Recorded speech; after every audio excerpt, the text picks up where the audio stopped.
She couldn't let him go. She wanted to feel him close. She wanted to feel his strong chest. She knew that this would be her last opportunity to let him know how she felt. "Wait," she called. "Wait for me." He turned and stopped, silhouetted against the hot southern sun. Lifting the hem of her long skirt, Eleonora ran towards him. Throwing herself into his arms, she pressed herself tightly against his sweating body. She could barely wrap her arms around him. He was so manly. Pressing her head against his heaving chest, Eleonora felt his sweat cover her cheek. Please don't go," she begged. "I love you." Tom's voice rose from deep within his chest. "I love you too, my dear. I was afraid you wouldn't want me after what I had to do." Lifting her face to look at him, Eleonora stood on her tiptoes and offered him her sweet lips. "I will always love you," she whispered into his mouth before he pulled her against his body. Eleonora's breasts heaved with passion as they shared a deep kiss. Wanting to show him that she was not afraid of his strength, she pressed herself close to him. Carol carefully inserted the bookmark and closed the book. Turning over, she placed it on the bedside table and glanced at the clock. "Midnight?" she thought. "I wish I could go to bed earlier. I have to be at school at 8. After she turned off the desk lamp, Carol rolled over again and snuggled into her husband's side. "I wonder if he wants to wake up," she asked herself. She knew she wanted sex. Reading novels always had that effect on her. Lifting her nightgown, she exposed her thighs and crossed her leg over Jim's. She squeezed his leg between her thighs. What's wrong?" Jim muttered. "Can't sleep. I have to get up early." Freeing himself from her embrace, Jim turned away from her and began to snore quietly. "Damn," Carol whispered under her breath. She lifted her hips and lowered her nightgown back onto her hips. Her last thought before she fell asleep was the image of her fantasy Tom standing with open arms in front of her. "I hate these early morning meetings," she said to no one in particular. The sun was already hot and she was sweating, pressed against the leather seat of the car. The twins sat silently behind her, their ears filled with headphones from the CD player. "Hey, there's a parking space up ahead!" she almost shouted, even though she knew the twins couldn't hear her. Pleased with her luck, Carol waited patiently as the woman driving the van maneuvered to make room. Pulling into the parking lot, she turned off the ignition and waited for the twins to close the door before pressing the lock button. "Go to your classes," she told them. "I'll meet you when you get home. Don't miss the bus. Today is my bowling day, and I won't be able to pick you up." "Bye, Mom," they said in unison, and walked towards a group of their friends waiting for the bell to ring for class. Carol noticed several cigarettes being held in the clenched hands of some of the boys.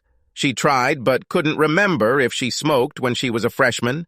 Stephen's teacher was a young woman in her late 20s. She was wearing a sleeveless blouse and gray trousers. She greeted Carol and asked her to sit down while she looked for Stephen's file.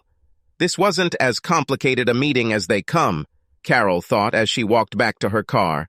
Stephen needed to do his homework and stop fooling around in class. While she was there, she asked about Stephen's sister, Sherry. "I wish Stephen was more like her," the teacher said. "She is polite and wants to learn, while Stephen jokes too much and disrupts the rest of the class." She could have told me that over the phone, Carol thought. I didn't have to come here for her to tell me that. It's not like he brought a gun to school or anything. Damn, it's hot. Why the hell did we have to move to Alabama? There are other places they could have moved us to. The store was not crowded at this time of morning, and Carol grabbed a few things. Placing her cup of hot coffee, purchased from the deli section, on the roof of the car, Carol placed her bags in the back seat and got behind the wheel. A shadow loomed over her, and she looked up to see a slightly familiar face peering inside through the tinted glass. The window hissed as it rolled down, giving Carol a better look at it. This was their new neighbor. "Hi, do you remember me?" he said. "We moved into the house behind you 2 weeks ago. I'm Paul Dwyer." "Oh, yes," Carol replied. "I remember you. How are you?"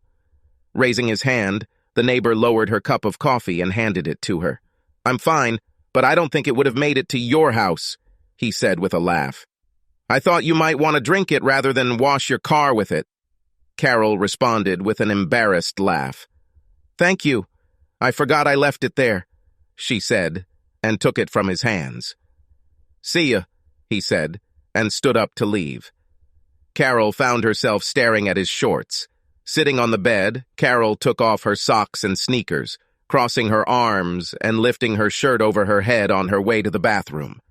Throwing her socks and shirt into the dirty laundry basket, she picked them up under her arms and decided to take a shower. Her remaining clothes followed her socks and shirt into the pile of dirty clothes that had accumulated at the top of the hamper. "Time to do the laundry again," she sighed. The bowling league started at 1 o'clock, but Carol liked to arrive a little earlier so she had time to warm up. This was the only time she could practice. She and Jim used to play in a mixed league, but they pulled out when she was pregnant with twins. Taking her book from the bedside table, Carol went into the bathroom and sat on the toilet. Opening the book to the page she had marked the night before, Carol continued reading. Eleonora woke up suddenly. Her back and legs ached from the strenuous activities of the afternoon. The sun had already set, and she didn't know what time it was. Tom lay next to her, his long hair covering part of his face. She leaned in to kiss him. The moment her lips touched his cheek, he flinched, causing Eleonora to step back in fear. "What's wrong? Are you okay?" she asked. "I dreamed about you," he said, and pulled her towards him. Eleonora wanted to get up and wash herself, but she allowed him to hold her against his body. "I need to get up and wash myself," she said, and pushed his chest away. "You're not going anywhere," Tom replied and pulled her across his body. He held her close to him for a minute. "Please don't," she begged. Eleonora screamed, but she knew it was useless. Tom was a rough lover. She wasn't prepared for his rudeness when she rushed towards him just a few hours ago. Submitting to his power, Eleonora tried to relax as much as possible to protect her body. Suddenly, it was all over. Again, she didn't make it in time, but that was okay. He will learn. She will teach him. Carol felt a tingling sensation between her legs as she marked her page and placed the book on the stand in front of the toilet. The hot water felt good as Carol washed her hair. She stood under the stream and let it flow down her body. The noise of the bowling alley was a blessed relief from her fantasies. Carol focused on her bowling style and bowled well in the practice match. The cold beer tasted good, and she sat back, relaxing. The other bowlers began to gather in the center, and she greeted them as they passed her table. As captain of her team, Carol needed to fill out a league sheet and list any replacements who could play with them that day. There were no replacements, and she was finishing up filling out the paper when she saw a pair of tanned shorts in the corner of her vision. She recognized them as belonging to Paul Dwyer, and her eyes seemed to try to penetrate the material, lingering for a moment on the zipper of his shorts. His voice brought her out of her thoughts, and she looked up at his face, smiling down at her. "How's your coffee?" he asked with a smile. "It was good, thank you," she replied and smiled back. "Do you mind if I sit down?" he asked. "No, of course. Sit down," she replied. He was an attractive man, a little balding, but he seemed to be in good shape. Carol felt her nipples harden under her bra cups. "I hope he doesn't see them," she thought, and looked down at her chest to make sure. The loose material of her shirt hid them from his view. "Do you play in this league too?" she asked. "I'm a replacement on the Pacemakers team," he replied. "I hope the title doesn't mean they're all old people." "None of us are old, but many of us are older," she corrected him with another smile. "Stop smiling so much," she scolded herself. "He's just another guy. He's not hitting on you. You're just imagining things." "You are working?" she asked, and immediately regretted the way she had phrased the question. "Yes, but I work from home," he replied, without showing that the question bothered him. "I can manage my own time. Within reason, of course." "Oh, what are you doing?" She became interested. "I'm a consulting engineer for chemical manufacturers. I do most of my work over the phone or computer, and with FedEx I don't even have to go to the post office. It's a good job if you can get it," she said lightly. "My wife is also an engineer, but she has a regular job. She also travels sometimes, so I am often alone." Why did he tell me that? I didn't ask if he had a wife, Carol thought. Am I sending him some kind of signal? Maybe he saw me looking at his crotch. I wonder how old he is. She tried to figure out if his comment meant something or if he was just sharing information about himself. I better go and find my team, he said and looked around. I have a list here, she said, and handed it to him across the table. Paul's hand rested gently on hers as he read the list of commands from the paper. Carol's reflex was to pull her hand away, but she suppressed the impulse and did not move.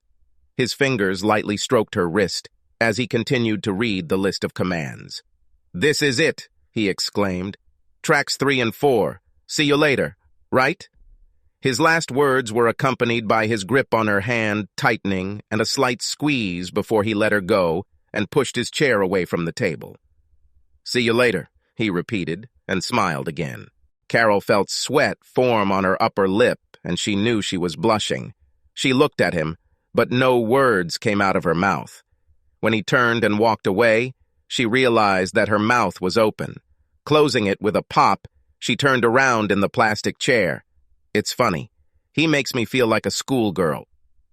That night, Carol almost attacked Jim when they went to bed. She was naked and waiting for him under the covers when he came out of the shower. He always slept naked, so there was no barrier between them as she crossed his leg and pressed her breasts against his chest. What is this for? He asked when she finally pulled away after a long kiss. Have you done something? He laughed. Of course not, Carol replied, brushing her lips against his. We have no secrets from each other, right? I'm just like this tonight. Just. Can't a wife want her husband? Any time before I fall asleep? He laughed and pulled her towards him. Oh, wow, Jim exclaimed as Carol relaxed against his chest. He caressed her back from her shoulders to her buttocks and back up. Sorry, honey, he said and rolled them both onto their sides. But you're too heavy. Carol froze for a moment, but didn't let her know how much his comment hurt her. So much for romance, she thought. I love you, Jim said and kissed her before turning his back and pulling the blanket up to his shoulders.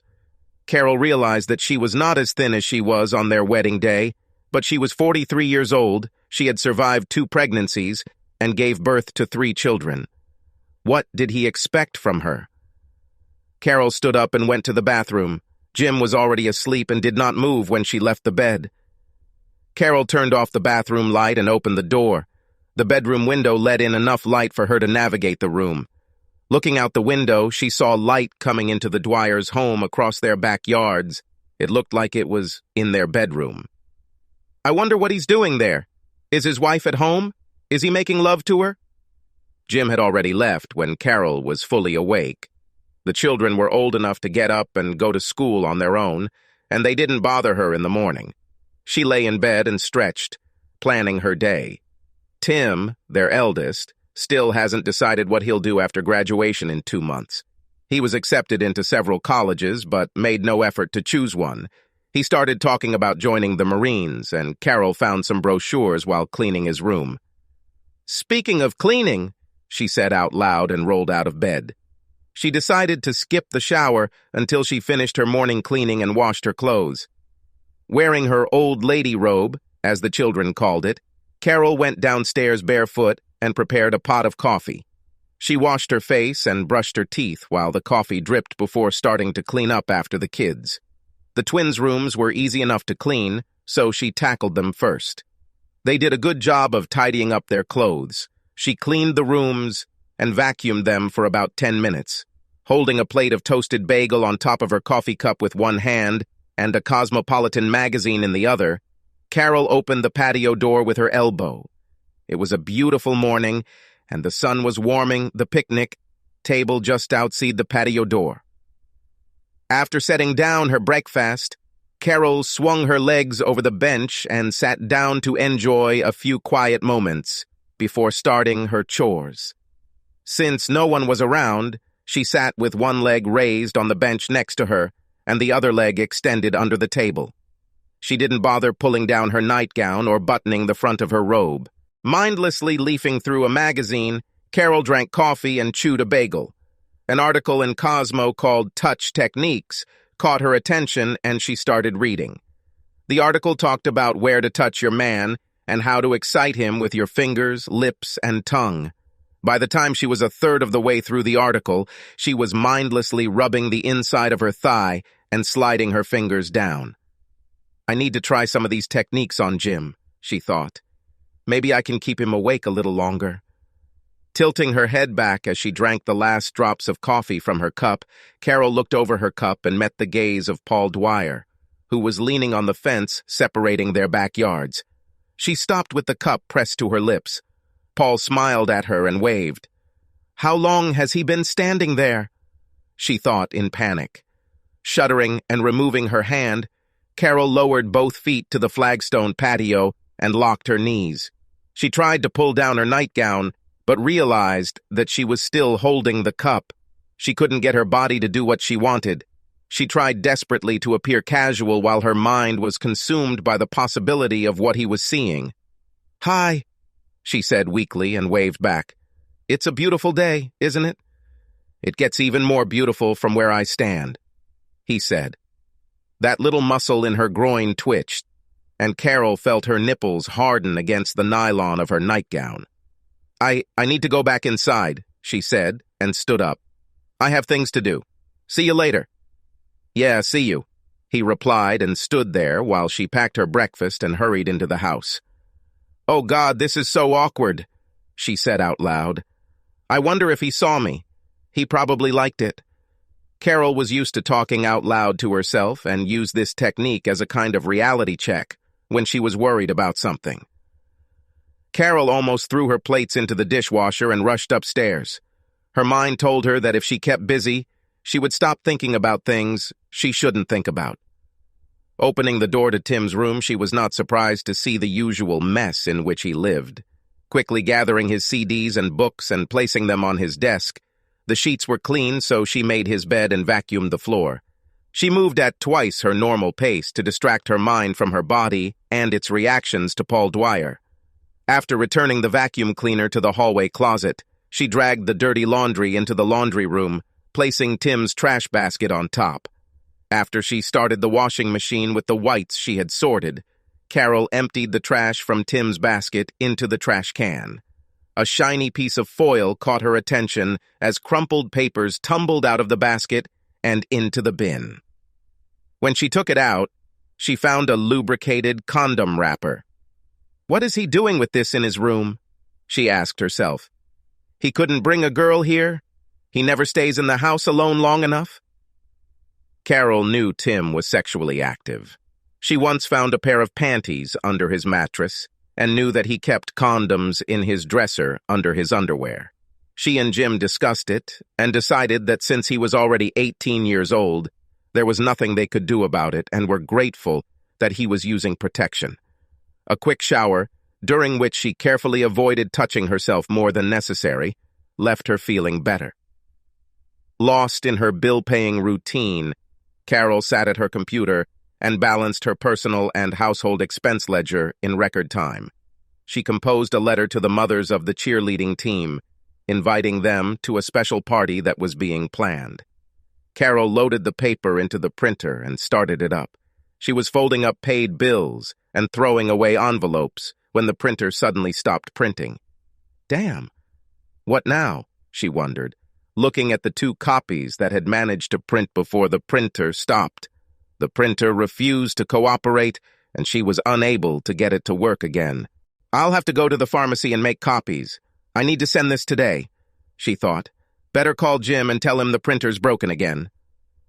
She decided that her shorts and sweatshirt would be fine for a short trip to the drugstore, and grabbing her purse and keys, she walked through the kitchen to the garage and got into her car.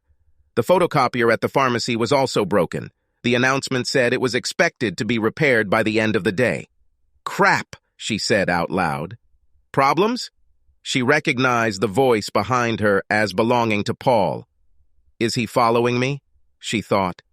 She felt her face turn red as she turned and faced him. No, not really, she said. I need to make copies and my printer is broken and the damn copier is broken too. Maybe I can help, he smiled at her. I have a copy machine in my office. You can use it anytime you need. Why don't you come in now?" A vision of her and Paul alone in his house flashed through her mind. She shook her head as if to drive him away, and he thought that she was rejecting his proposal. "You don't have to, he said with a smile. "I won't bite you." "Well, unless you ask," he finished, smiling again. "No, yes, thank you. I know you won't bite me. I'll take you up on your offer, but I'll have to come back later. I have a manicure appointment. How about in a couple of hours? Will that be okay?" "Of course," he replied. "Give me the original and I'll have the copies ready by the time you come. Here's my business card. You can call me when you're ready. In fact, you can come anytime." He smiled again, emphasizing the word come. "My wife is on a business trip. I can't believe it, but this guy is really hitting on me. I haven't been harassed in a long time."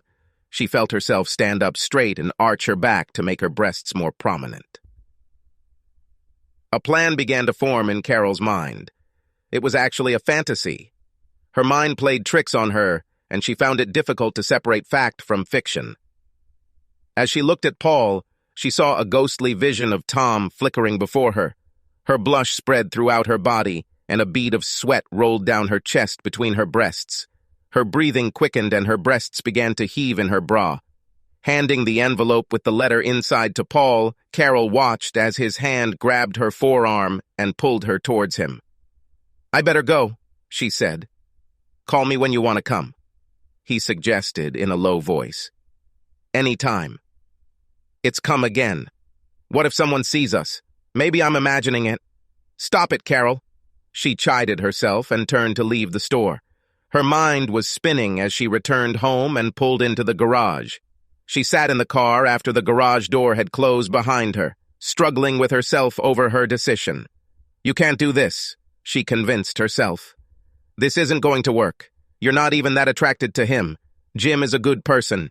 Get your act together before you ruin your life. You're going to make a fool of yourself." Deciding to take one more shower before getting her nails done, Carol carefully shaved her legs and armpits in the steam bath. After drying off, she trimmed her pubic hair using Jim's electric razor.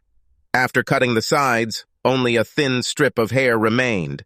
After completing her departure, she was worried about what she would say to Jim. She's never cut her hair this short before, and he'll be surprised. She will tell him that she did it for him. "Another secret," she said. "Once you store one, it's easy to add others." Moving as if in a trance, Carol applied lotion to her body and chose the sexiest bra and panties. After critically examining herself in the mirror, Carol held her slightly protruding belly with her hands. This made her breasts stand out even more. Lifting her breasts with her hands, she lifted them and decided that even if it was hot outside, she would need to wear tights. Her belly required a sculpting top. She carefully smoothed the nylon tights over her legs and watched herself in the mirror. As she pulled them up past her hips, she did that little dance that women do to stretch the last few inches of pantyhose over their body. The realization that she was doing this to look good for Paul Dwyer suddenly hit her. A brief feeling of guilt washed over her, but she continued with her vague plans and finished dressing. The light blue cotton sundress lay smoothly over her nylon-clad thighs and buttocks. "I look pretty good for an old lady," she praised herself and put on her high-heeled sandals. Her skirt swirled and rose as she did a quick pirouette in front of the mirror. Lifting her breasts with her hands, she placed them into the cups of her bra so that they sat higher. Her smile was content as she admired herself in the mirror. It was cool in the hair salon, and Carol was mindlessly leafing through a magazine while waiting her turn. "How about a pedicure today?" The manicurist pointed to a sign hanging on the mirror. "Half off our regular price if we do it with a manicure."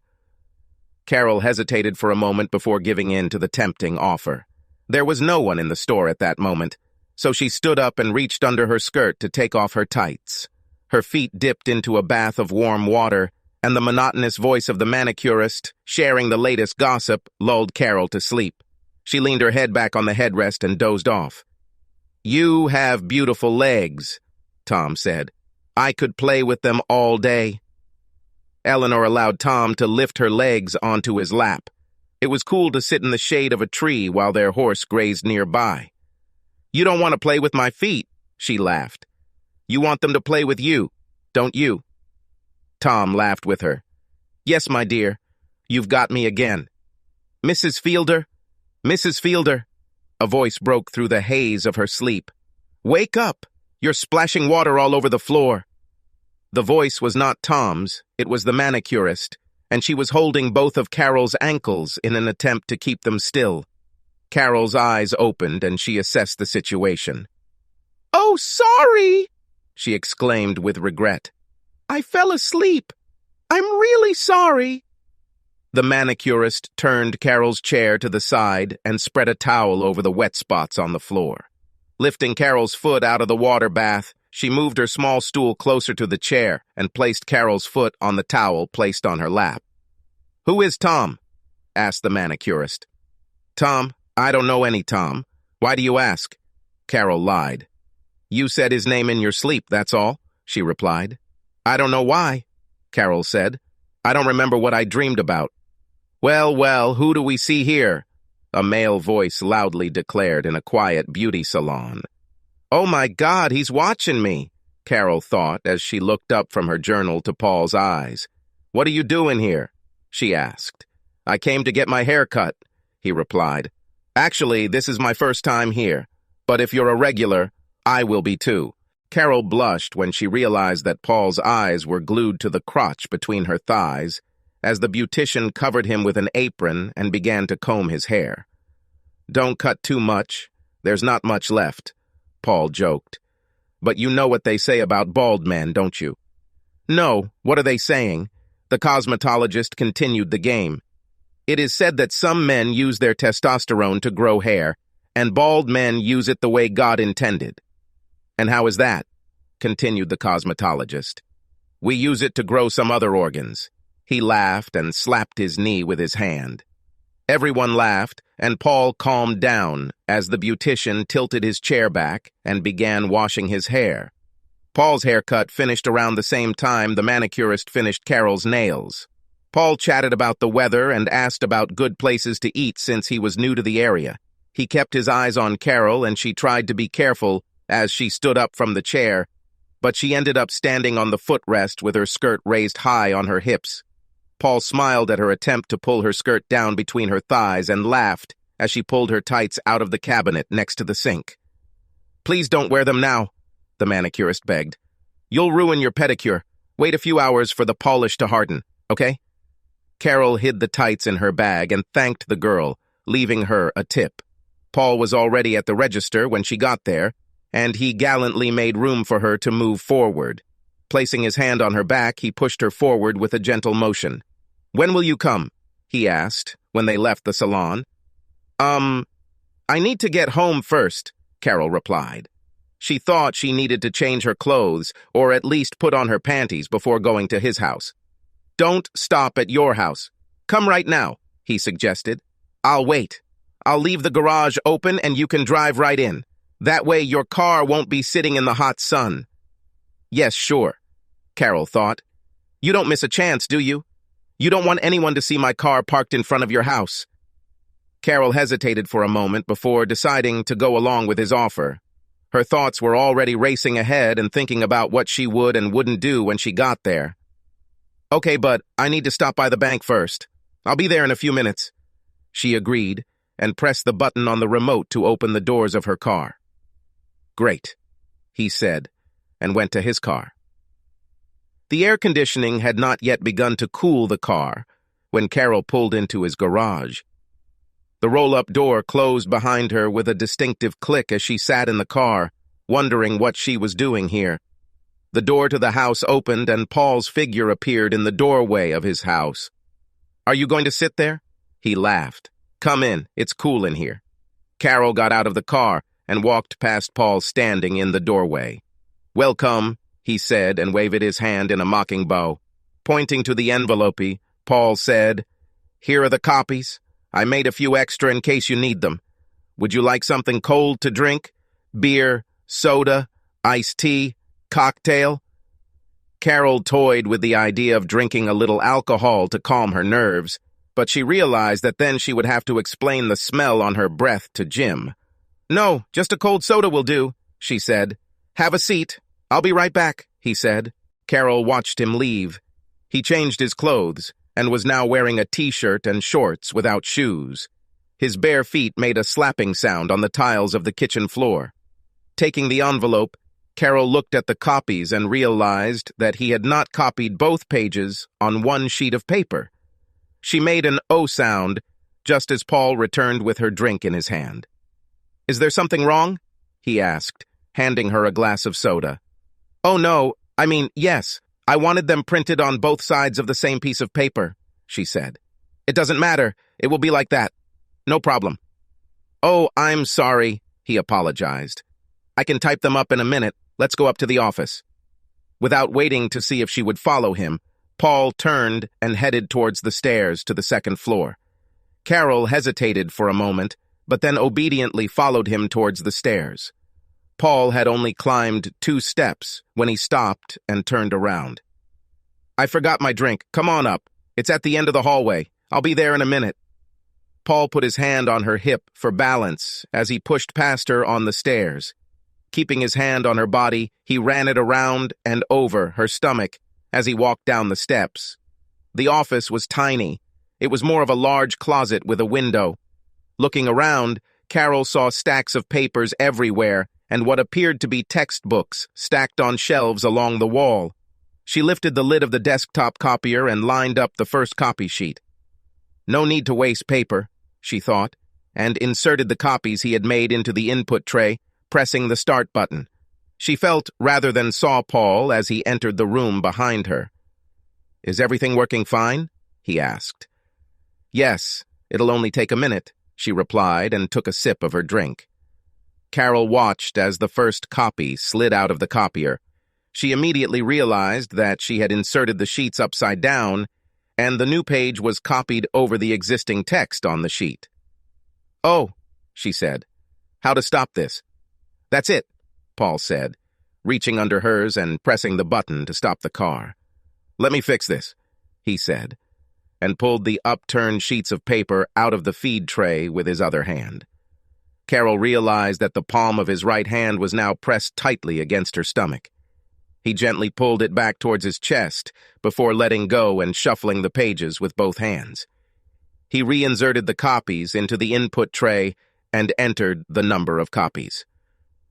"Be careful not to splatter your pretty dress with toner," he said, and stroked the front of her dress with both hands, pressing it tightly against her stomach. His fingers were just inches away from meeting her groin. Carol didn't know how to get out of this situation without causing a scandal. And besides, it gave her pleasure. She stayed where she was and didn't push him away. Working from the back, Paul restarted the machine, and they watched as the light came on for the first copy. "And what do you actually do?" she asked to diffuse the situation. "I'm a consultant," he replied, and walked away from her. Sitting in his chair, he moved the computer mouse and the screen came to life. The image of a beautiful red-haired woman filled the screen. She was completely naked, and the freckles on her almost white body seemed prominent on Carol. "This is my wife, Susan," he said by way of introduction. "Beautiful, isn't it?" Carol felt a wave of heat. Her face lit up, and she heard herself gasping for air. Holding onto the back of his chair for support, Carol leaned her hip against his desk. "Yes, she's beautiful," Carol barely managed to whisper from her lips. "You are a lovely lady, too," he said, without looking up at her. "Your charm is intoxicating." At first, Carol didn't understand what he meant. Then she realized he was talking about the smell of her sex coming from under her feet. Now she felt it, too. I have to go," she said, and placed her drink on top of his table. "So soon?" he asked without looking at her. "Stay a little longer." He emphasized his words by grabbing the inside of her right calf. "You're not in such a hurry, are you? I want to show you something." "Show what?" she thought. She didn't answer or make any attempt to stop his hand. The warmth of his hand burned her skin, and she wasn't sure she could continue standing next to him without fainting. Paul's left hand continued to caress the inside of her right leg just below the knee. He operated a computer mouse, and charts and graphs scrolled across the screen. He talked about chemicals and toxins, and Carol understood nothing except that her body was betraying her marriage vows. Carol wanted to move away but couldn't bring herself to. Paul made her feel wanted and attractive. At this moment, she was not a housewife and a mother. She was a sensual woman whose needs were met by a near stranger. Carol sat in the driver's seat of her car and thought about what had just happened to her. It was like a dream, or like one of her romantic novels. She avoided looking at him, and he didn't move from his chair as she turned and walked out of the office, walking down the stairs on unsteady legs. It wasn't until she made the second turn down the block toward her house that she realized she had forgotten the letters, which were still in the photocopier. Carol felt a little joy mixed with guilt when she realized that they would have another opportunity to meet when she came for the letters. She lay down on the bed. Turning over onto her side, she picked up her book from the bedside table. After stuffing pillows under her shoulders, Carol opened the book and continued reading. "Mom, we're home!" Carol's twin's voice interrupted. She closed the book and lay there for a while. "I wonder if I can really let him have sex with me," she thought. "Is it worth it? What if Jim finds out? What if I fall in love with him? It won't be stupid. You just want someone else to sleep with you. There is no love here, only sex." "Mother." "I'm hungry," said a voice outside her bedroom door. "I'll be right down," she said, and bent down to pull on her tracksuit. As she straightened up, her gaze fell on the Dwyer house, which was only 100 feet away. She thought she saw a figure in the bedroom window looking at her. The bright sunlight may have deceived her, but she felt exhilarated as she planned her next move. After preparing a snack for the twins, Carol peeled the potatoes and started dinner. She took some cordon bleu frozen meals out of the freezer and was picking out some vegetables when Jim walked through the door. She was on the phone with Tim, who told her that he would have to be late at practice when Jim got home. "Hello, darling," he said, quickly kissing her and hugging her. "I'm going to take a shower before dinner. Fine?" "Of course. I'll hold off on my elaborate micro-arm waving until you come down," she said. "On second thought, maybe I'll come up and wash your back," she added. Jim looked at her in surprise. She had not made him such an offer for a long time. "That would be nice," he said with a hint of caution in his voice. Carol checked on the twins, who were watching TV in the living room. She told them she would be back in a few minutes and went up to their bedroom. When she arrived, Jim was already in the shower, so she undressed and opened the bathroom door. The steam in the bathroom fogged up the mirror and shower doors. Carol walked over to the shower door and knocked on it, pressing her naked body against it. She saw Jim turn around and stare at her. Carol giggled and opened the door, stepping into the shower and finding herself in Jim's arms.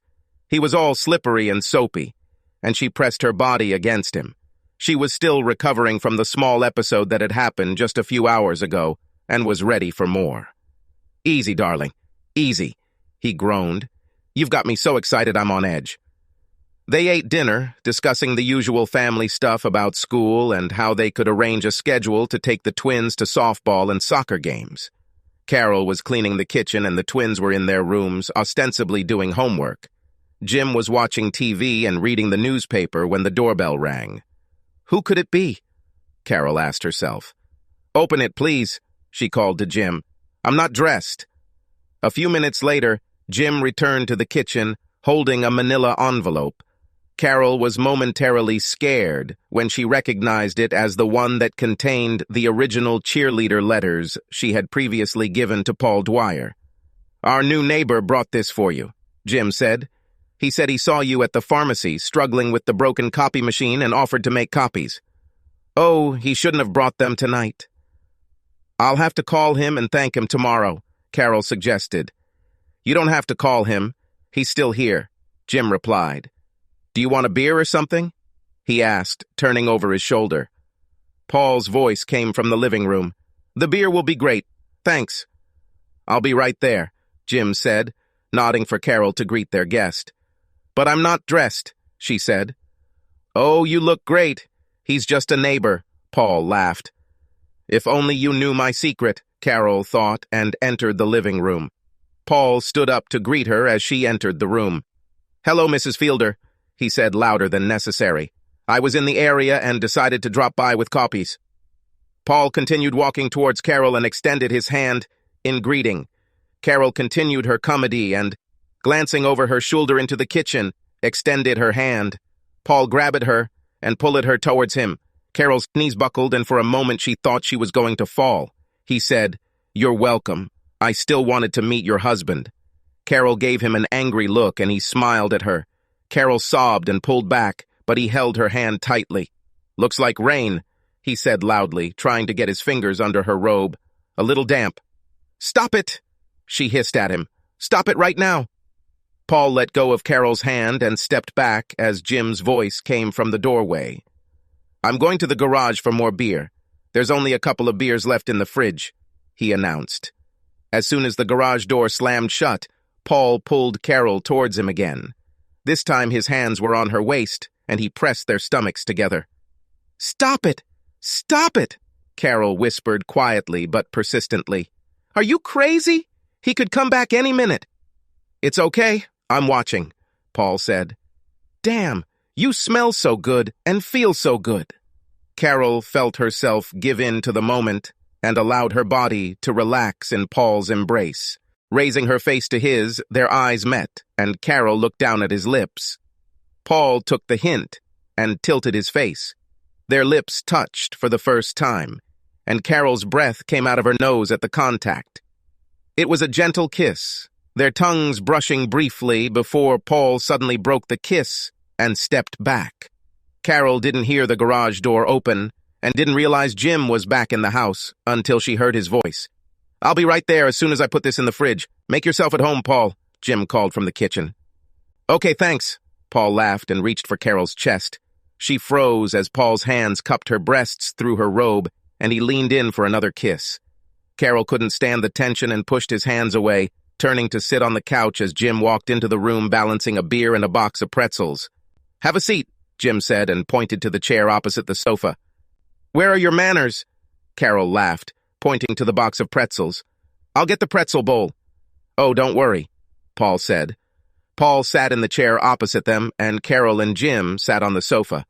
Jim began asking Paul questions as Carol leaned back and crossed her legs. She knew Paul was looking at her feet, pretending to be interested in what Jim was saying.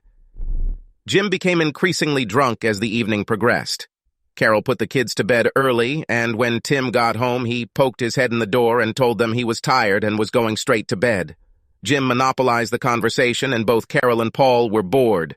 Carol winked at Paul several times, but at one point, when she returned from going for more snacks, she discovered that Jim had moved Paul onto the couch with him. This ended the game.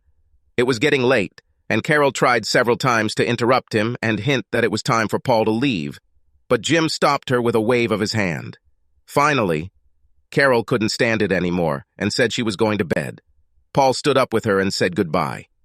As Jim tried to get up from the couch, he lost his balance and fell over the coffee table. Trying not to laugh, Carol helped him up and pointed him in the direction of the stairs. "I'll be there in a minute," she said as Jim staggered up the stairs. Paul stood in the doorway and said, "See you tomorrow. Call me. I'll be home all day. I want to make love to you." After she locked the door, Carol turned off the light and walked up the stairs to her bedroom. Sitting on the toilet, she realized that her life was becoming more and more like her novels. "Dare I continue this?" she thought. "Maybe one more time. Once you keep one secret, it's easy to put them one after another. Soon my whole life will be a secret." Jim was already awake, but not in the best mood, when Carol returned to the bedroom after her shower. "My head feels like there's a drum inside me," he said, sitting on the edge of the bed. "You'll be late for work," she replied without sympathy.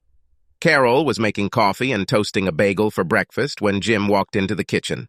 She poured him a cup of coffee. "Goodbye," he said, and tried to kiss her. "You smell," she said in a harsh tone. "Sorry," he apologized. "What are your plans for today?" "I'm planning to have sex," Carol wanted to say out loud. Instead, she told him, "I need to relieve Audrey at the crisis center today.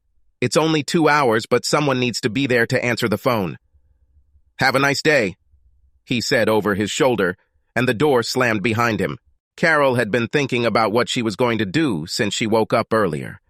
She had made a decision and was going to carry it out. She loved Jim, but she tried something different and wanted more. "Just this once," she said out loud in the empty house. The women at the crisis center complimented Carol on how good she looked. She was overdressed for a morning spent answering the phone, but it was just a quick stop on the way to something else. Carol called Paul from the crisis center and asked if he could make more copies for her. Paul laughed and told her that she could use everything he had whenever she wanted. "Then I'll be there around noon," she said, as if it were purely a business call. The next few hours were painful for Carol. She swung around in her chair and tried to chat with the other women working at the center. She was hot under her pantyhose and she could feel her panties getting wet. Afraid that one of the women would smell her, Carol went into the women's room and dried herself off. After spritzing some perfume on her panties and thighs, she returned to the call center. There were no calls from clients while she was on duty, so she told the manager she had work to do and left early. Carol's hand shook as she got into her van and inserted the key into the ignition. She called Paul's house while she sat there, waiting for the car and her body to cool down. Paul answered the phone on the first ring. He was excited that she would arrive early and told her that he would be waiting for her and would open the garage door for her. As promised, the garage door opened as Carol's van turned onto his street. She carefully drove into the garage and turned off the engine. Paul came out of the kitchen entrance as the garage door was closing. He was wearing a short robe and barefoot. "Oh my God, is he naked underneath?" Carol thought. Paul opened the van door and pulled Carol out to him. She turned in her seat and he hugged her and kissed her. Still sitting, Carol wrapped her arms around his shoulders and her body trembled with the intensity of the kiss. Both understood why they were here and were physically ready for the meeting. "Let's go upstairs to the bedroom," he suggested. Turning to him, she wrapped her arms around him and raised her face to his. "I shouldn't do this," she said. "I'm married. I don't know what came over me." "You're doing this because you want to," Paul reassured her. He kissed her softly on the lips, and she kissed him back. Relaxing her mouth, she enjoyed the softness of the kiss, which aroused the sensations in her stomach. Taking her hand, Paul led her upstairs to the bedroom. It didn't feel like a master bedroom, but more like a guest bedroom, with a small sitting room next to it. It was neat and clean, and the king-size bed with satin bedspread took up most of the space. Paul led her to the love-sit, which was facing the window. Carol could see straight into her backyard and her bedroom window. "I sit here and watch you while you work in the yard," he said. "Sometimes I can see you in your bedroom. I haven't worked much since I moved here. I've been obsessed with you. You're beautiful." Carol was now breathing faster as he turned her around and hugged her. No one except her mother had ever called her beautiful before. They kissed again. Carol groaned and let her head fall back onto the bed. "Oh my God! Another secret!" she moaned. Subscribe to our channel so that your second chaff doesn't cheat on you, and go ahead and listen to the next story, because this story is nothing compared to the next one. If you're under 18, don't even think about listening to the next one.